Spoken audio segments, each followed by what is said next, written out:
Afternoon, everyone. I'd like to welcome you all to Building a Product Security Incident Response Team, Learnings from the Hive Mind. We're in Mandalay, BC&D, in case you're wondering. Speaking with us today is Kimberly Price. She's the Senior Director of Researcher Operations. A couple of housekeeping items. If you would, stop by the Business Hall located in Bayside A-B today. And remember, the welcome session is running, or the welcome reception is running from 5:30 to 7. Black Hat Arsenal is on in the Palm Foyer on level 3. And join us tonight for the Pony Awards in here at 6:30. So if you could all put your phones on quiet, vibrate, or turn them right off, and welcome Kimberly. Thank you. So I'm going to stand up here because the podium's really high. And I'm sorry for you folks way over there. Thank you so much for coming to the 5:30 in the afternoon presentation. I wasn't sure that many people would be here, so I'm pretty pleased with the audience. I'm going to get things started. We only have 30 minutes, so let's start with who am I, why am I here, why would you listen to me about this? I am currently Senior Director of Research Operations at BugCrowd. We're a bug bounty company, and we have over 30,000 freelance security researchers around the world of a wide variety of skill sets that do web, mobile, and IoT application testing, pen tests, submit bug reports. That's not what today's talk is about. Previously, I worked in a product security incident response center, and that's a really long phrase, so we're going to call that a PCERT for the purposes of this talk, and that's what this talk is about. I've done a bunch of other things. I've been a data analyst. I've investigated worms and been involved in internet crime investigations. If you're an RPGer, I'm a lawful good, defender for life. So you guys can read the agenda. While you're reading that, I'm going to tell you why I'm giving this talk at all. Earlier this year, I was doing a series of blog posts at work about vulnerability disclosure and why this is a good thing. I was trying to counsel our customers on why coordinated vulnerability disclosure with researchers, once an issue is patched, allowing the researcher to blog about it, giving them acknowledgement, is a good thing, and how it shows your customers that you have a mature security response cycle, you're responding to vulnerabilities, you're patching issues, you're not just sticking your head in the sand, and that demonstrating that will encourage other researchers to also report vulnerabilities to you. What would an advisory look like? What are the key components that go in there? When do you issue an advisory? I could find no resources on the internet that I could point people to and say, and here are some examples. And so I submitted a talk. I thought, hey, maybe there are people who need this. And between the time the CFP for Black Hat closed and my talk got accepted, thankfully, I had a number of customers and small companies reach out to me and say, okay, so we've got vulnerability reports. Now what do we do with them? And so I ended up doing a number of consulting calls leading into this. So I hope some of what I have to share today will help some of you. I am not going to give you any answers. I'm going to help you ask the right questions when you get back to work about how do we want to build this for our environment. The target audience today is small to medium businesses that don't have a security response team. Perhaps you are a small company. You have maybe 1 or 2 security resources that are dedicated security resources. Maybe they're working on crypto, architecture, security features in your application. They may not be incident responders by profession or by training. So helping you have some of the key tools to help them do their job. The other customers that I'm finding need this content are large companies that didn't really think they were a software company. Retailers, maybe like people who have an online presence, but that's just the front end of their business. And now they're realizing, oh, I have to care about the security of that too. So if you're currently in an incident response team, this is going to be fairly high level for you. Also, with just 30 minutes, I'm not going to have time to go super deep. I do have a number of free resources I'm going to give you a link to at the end of the presentation that offers more detail. And you're always welcome to email me, tweet at me, and I would be happy to talk to you some more. What about ISO standards? There's an ISO standard for vulnerability disclosure. It wasn't available for free when I submitted the talk, but it is now. And it is thorough. It's an excellent document. It was written by experts in the field of vulnerability disclosure. It is 42 pages long. I am not going to go through the entire ISO standard for you today. It is one of the links that I will provide at the end of the presentation, so you can go get it, download it, go through all the detailed definitions and processes and things. It's awesome that it's available for free, and I just saw Katie Masuris walk in the room, and she was one of the contributors to writing the standard and getting it available to the public for free, so mad props to Katie. There is a related standard that is also very important and I would recommend, however, it is not free, and that is ISO standard 30111, which is on vulnerability handling processes. So again, if you want to go deeper than today's presentation, these are some good resources for you. So I'm breaking today's presentation into 3 sections: people, processes, and infrastructure and technology. And we're going to start off with people. All 3 of these things are going to be very interrelated. There are, as I was talking to companies, I talked to about a dozen companies about what their incident response teams looked like, how they were built both in the beginning and what they grew to over time, and how they functioned. And I found that the 2 main differentiators on what the team looked like came down to: what's the software? What's the technology? Is it a service or cloud-based where the end user doesn't have to install an update? You're patching it. Maybe it's a server-side thing in a web service. And so you don't have to necessarily issue an advisory to tell the customer to take action to protect themselves. Or it's client-based software that an IT admin or an end user has to do something with to secure. That was a critical difference in how the teams were structured and how they functioned. The other thing, of course, came down to resources. You're not going to be able to necessarily just go out and hire 5 people tomorrow. And even if you got the headcount for 5 people tomorrow, these are hard roles to fill in the current economy. Everybody is looking for security talent. So the goal of today's talk is to help you identify what are the things you might want on your team and how are you going to build them in what order. So what we typically saw, oh, sorry, my animation didn't work. That was supposed to be like a build slide. So when user interaction was required, we saw a technical program manager, an application security engineer, and an optional comms person, depending on how big the company was. And that comms person would sort of dotted line into the corporate PR and marketing organization, but sat in the security team.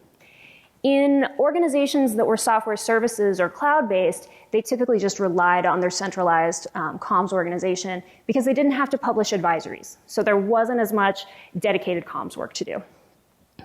And sometimes in the services and cloud-based team, the technical program manager was optional. And again, that was a team-by-team decision. We'll talk next about what the different roles do so that you can decide, is that something we would want? So the typical role responsibilities for the technical program manager, and I want to be clear, this is a technical program manager, not just a project manager that's checking off boxes on a process. They're doing the initial triage of the vulnerability. They're doing documentation throughout the vulnerability investigation. So while your application security engineer is documenting the proof of concept, the underlying vulnerability, the technical program manager is making sure all of that is getting documented clearly. They're documenting mitigations and workarounds. What are the affected and unaffected products? Because at the end of all of this, if you are releasing an advisory, that was typically written by the technical program manager. They're handling a lot of the prioritization discussions and reporting. And that reporting could be to the leadership team about vulnerability trends in your applications. It could be to the researcher that reported the vulnerability, maintaining that communication and status update cycle. So the technical program manager is still very technically involved with the vulnerability, but it's the application security engineer that's doing the technical repro work, the proof of concept exploit, code review, variant hunting. One of the interesting differences between client-based software and services in most of the companies I talk to, in a lot of the services companies and cloud-based applications, the application security engineer would write and check in the fix themselves. And in the client-based software companies, the application security engineer would consult with the product developers who would do the code fix. So again, what works for your organization? Do you want your application security engineers touching your production code, or do you want them consulting with the people who wrote it to begin with? So that's a decision point for you to make. Frequently, the application security engineer will, once the fix is complete, because they have that hacker mindset, can I break it? Is your fix robust enough that we're not going to release it and turn around and find a way around it, and now we're back into fix phase? And they're going to review the advisory if you have to release one for technical accuracy. If you are in one of those organizations where you feel having a dedicated comms person is important, they're reviewing the advisory, but they're reviewing it to make sure it's not inflammatory. It's not going to scare customers. It's not going to give press the opportunity to mischaracterize the vulnerability. The press wants to get clicks and views, and they're not bad people, but if you scare them, they will publish scary things, and they don't. So your comms and PR person, they know exactly how to word things so that it doesn't sound like the earth is burning when it's not. If your comms person says to you, do we have to say remote code execution? That's really scary. You have the wrong comms person. A good security comms person understands you're going to use industry standard terms to competently and confidently tell customers, this is what the problem is. We have a fix. And if you aren't able to implement the fix yet, here are the workarounds. And they're going to help you do that in a very sane, rational, calm way. They're also going to be your customer support liaison, because you have technical resources who shouldn't be spending all their time necessarily sending emails to customers and customer support teams, so your comms person can help with that.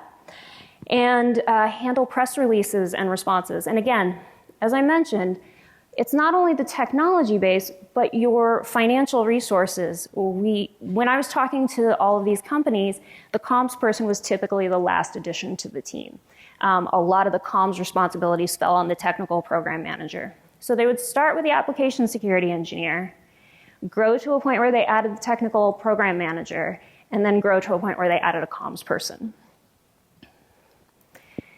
So let's talk a little bit about process and across these companies, what were some of the trends? But before we get into that, let's talk about security development lifecycle.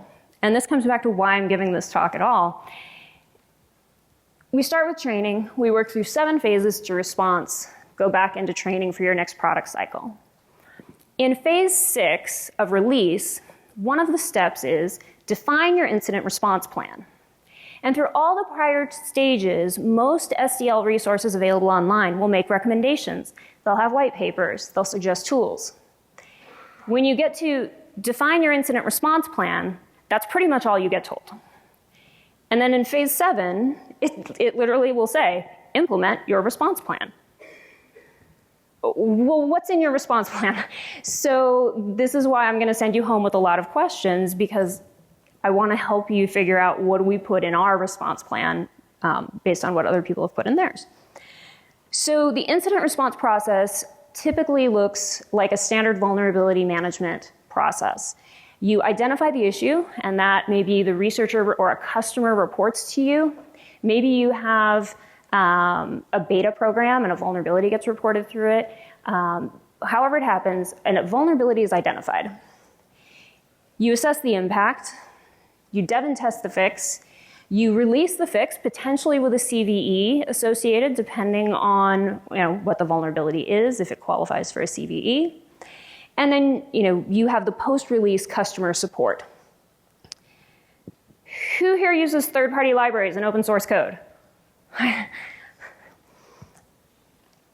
You didn't find out about the vulnerability until FreeType released their advisory, and now you can start your incident response process. And you're doing incident response while public information is available already. So you're under a different set of pressure to patch things versus if someone reports something directly to you that's in your native code and nobody else knows about it. So there are some internal policies that you will want to define. And as I said, I'm not giving you answers, I'm giving you questions. What's your vulnerability prioritization model? What happens when you have 150 vulnerabilities with a CVSS of 7.5 and higher? How do you pick which one to fix first? First in, first out? Last in, last out? Throw dice? What's your plan on picking what to fix first? Because they're all bad. So define what your acceptable business risks are. Define what your priorities are. I've seen companies that have a very, very high priority on integrity and trust of the platform. And so spoofing vulnerabilities that some companies may think are not that big a deal, they will treat as a critical vulnerability. Even though the CVSS score may be relatively low, they're adamant that they want no spoofing vulnerabilities. So think about philosophically what is most important to your company and weight your prioritization accordingly. What are your service level agreements in regards to remediation? And this is not something you're going to sit in a conference room and decide independently. You want to work with your development team and talk about realistically, if we have a critical vulnerability, what's the timeline that we can get a fix implemented and deployed in, and how are we going to measure success for that? What are the criteria for blocking a release if a vulnerability hasn't been fixed for it? And getting that buy-in and agreement with your engineering team and with your leadership team. I mentioned what are the escalation paths. That comes down to when are you blocking shipping? But it also is, it's 11 p.m. on a Saturday night and you just got a really bad vulnerability report. How do you decide if you call and wake up the VP? Do you know? Have you thought about it? Don't figure that out when you've got the vulnerability. Think about it ahead of time so you can simply invoke your response plan and say, okay, it meets these criteria. We're going to pick up the phone. It's the red phone to the boss, and we're going to wake them up for this. When do you release a public advisory? I mentioned earlier, if the customer has to do something to protect themselves, you have to tell them. They won't just know. And if you release an update and you don't tell them it has security fixes in it, they may not install the update right away. It may not be a hurry. How many people leave updates until they're about to come to Black Hat and they're like, oh, yeah, I should update all these apps. Yeah, hands going up. I did it too. So you have to tell them there's a vulnerability, because here's the other problem. If you silently patch things, malicious hackers do code diffs and they go look for the changes, and your end users won't do that. And so now the end user doesn't know they need to install a fix, but the people you're trying to protect them against do. So, and as I mentioned, when is the emergency response indicated? Once you've defined your emergency response plan, do a couple practice drills, like maybe one a year, and put the team through the paces and make sure all the call charts work and you get hold of the right people and it all happens. So, infrastructure and technology. Here are some things that you should absolutely have as part of your PCERT. And the first one is a vulnerability disclosure policy. I cannot tell you how many times I have had a researcher come to me in my current job or my prior jobs and say, I found a vulnerability in customer X. I don't know how to get a hold of them and tell them. I've seen researchers look through LinkedIn to try to find the right person at a company that has security in their title and just randomly in-mail them and be like, hey, how do I tell you about a vulnerability? Some researchers don't even think to go to that angle. They go to Twitter and they say, hey, company, I found a bug in your software. And maybe your social media team will handle it correctly. Maybe. Wouldn't it just be easier if you had a page up that said, here's how to report a vulnerability?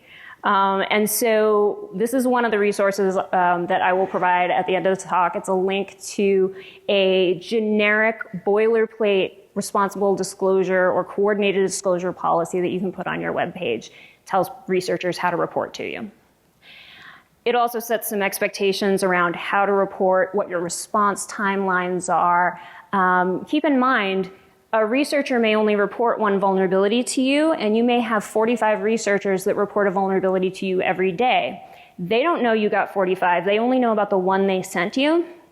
And so their expectations in a response may be unrealistic. So you have an opportunity by publishing your disclosure policy to say, you can expect a response within this period of time, and let them know what that is. You will want to, in your customer knowledge base and in your support documentation, have a way for your customers to quickly see all the security-related content that, without having to just keyword search security, whether that is a specific advisory case number or some other way to structure that. And researcher acknowledgements, Hall of Fame, whatever you want to call it, it seems trivial. It's like the blue ribbon, thanks for reporting something. But at the same time, it acknowledges that you value their work, that you appreciate their partnership, helps build a sense of community and trust. Some of the technical tools you're going to want. I mentioned your disclosure policy. Think about, how do you want to receive reports? There's structured data forms and there's unstructured. Unstructured, you have email with a PGP key typically. Gives you a great opportunity for dialogue, but you can't really, every report is gonna look different based on the researcher that sends it to you. You could structure the data by creating a web form, maybe even pipe the web form into your own bug database where it's just going right in. But how do you then have a dialogue with the researcher? Things to consider and think about as you're setting up your PCERT. How do you want to capture the investigation details?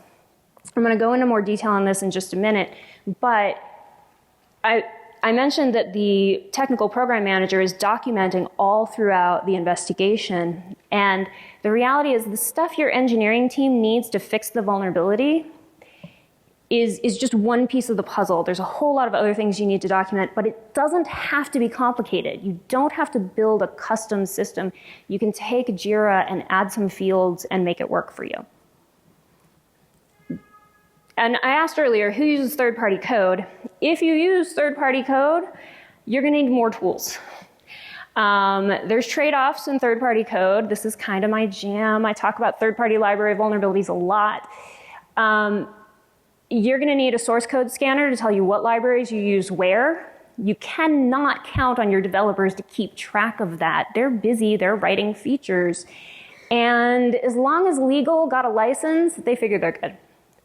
So you want to know what you use where, and you want to have a vulnerability intelligence feed that's going to tell you what vulnerabilities are in those libraries so you can go fix them. And I would highly, highly recommend a talk that's happening tomorrow by Jake Koons and Christine Gadsby. And Christine is actually going to talk about, she's the director of incident response at BlackBerry. And she is going to talk about how they took a source code scanner and a vulnerability intelligence feed and saved the company not only significant amounts of money, but improved their product security. So they've gone and taken something that we've been talking about in the industry theoretically and made it very practical and real world. And so I'm a big fan of that talk. So I mentioned what your dev team needs to fix the bug is not the same thing as what your management team needs. And in the free resources, I provide a checklist of all the data fields you should capture during the investigation. And you're going to look at it and you're going to say, we don't need all this information to fix the bug. And you don't. But in a year, your leadership team is going to want to know, what kind of vulnerabilities did we have in the last year? Where should we invest in training? Oh, hey, you're telling me that mitigation that we spent the time to put in reduced the severity of a significant number of vulnerabilities? Awesome, let's invest in more of those. You're going to have to send different kinds of reports to your leadership team, and your customers still want to know something different. Yes, there is overlap, but you want to document everything at the time of the investigation. So quickly, we're going to run through a few pitfalls. And I had to have at least one key. Avoid the alligators. So some of the pitfalls that teams have talked about and that I wanted to share with you today so that you don't reinvent the wheel are things like document. I keep bringing this up. But if you wait until, so let's say you're cloud-based and you got the vulnerability report and you're going to fix it really quickly and you're going to move on. In a year, when your management team wants to know about the efficacy of your security team, or if your customers want security assurances that you have been responsive and addressing things, you can't retroactively go back and document all the vulnerabilities that you've worked on. You're not going to remember them all. You're going to have to reinvestigate them. It's just better to document in real time. If you have to release an advisory, it's even worse, because then you're like, wait, now I have to document everything about this vulnerability. That was like 4 months ago. I don't remember. Like, you're going to investigate the same bug twice just so you can write it up. So every team I talked to said, just write it, like document it, and you've got it, and you're done. Failures to prioritize effectively. A number of teams struggled with, as I mentioned earlier, you have a ton of vulnerabilities. How do you pick which one to fix first? How do you work with the dev team on that? So they really emphasized be clear on what your prioritization model is. And then there was failure to define stakeholders and key roles. So the incident manager or the program manager thought the application security engineer was doing something and other way around. If you didn't have really clear roles, it led to conflict. And that's a problem. Conflict ends up fundamentally costing money because you're wasting time sorting things out and making mistakes. And failure to communicate effectively with product development. Let's be clear, no dev team ever wants to see email or a phone call from the CERT. You are always bringing bad news. You are always pulling them off a feature. You are always telling them their baby is ugly and there's a bug in their code and they have to go fix it. And so it can be a very conflict and adversarial laden relationship. So demonstrate that you understand their priorities. Demonstrate that you understand trade-offs have to be made and develop that positive and healthy working relationship. And I'm sorry, I accidentally have that slide twice. Okay, free resources. If you go to that page, and I will tweet this page, I'm KYM_possible, Kim Possible.